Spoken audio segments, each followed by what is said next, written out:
Hi friends, முருங்கைத்தவை sambar பண்ணலாம் வாங்க. கடாயில் 3 டேபிள் ஸ்பூன் எண்ணெய் ஊற்றிட்டு 1/2 டேபிள் ஸ்பூன் கடுகு உளுத்தம்பருப்பு சேர்த்துக்கோங்க. வரமிளகா காரத்திற்கு ஏற்ப சேர்த்துக்கோங்க.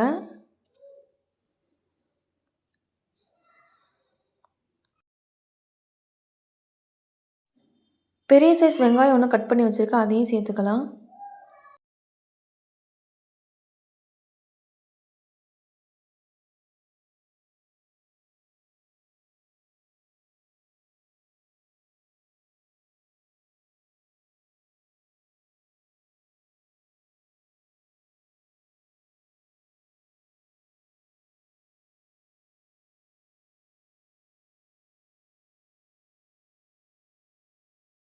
வெங்காயம் நல்லா வதங்கின பிறகு ஒரு கைப்பிடி அளவு பூண்டு சேர்த்துக்கோங்க.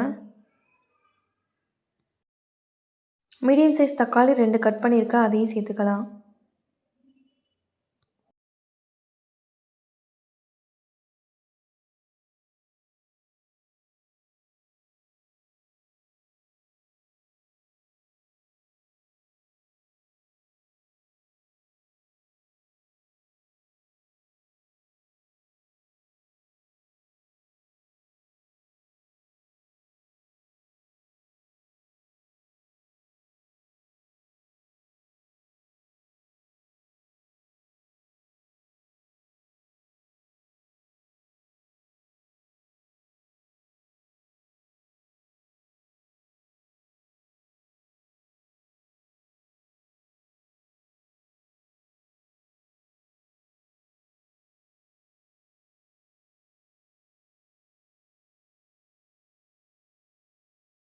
தேவையான அளவு உப்பு சேர்த்துட்டு வெங்காயம் தக்காளி நல்லா வதக்கிக்கோங்க. நல்லா வதங்கின பிறகு வேக வச்சுருக்க பருப்பு எடுத்து ஊற்றிக்கலாம்.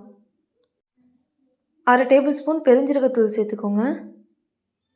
நல்லா கொதிக்கட்டும். கொதித்த பிறகு 2 கைப்பிடி அளவுக்கு முருங்கைத்தவை சேர்த்துருக்கேன். நல்லா இப்போ கலந்து விட்டுக்கலாம்.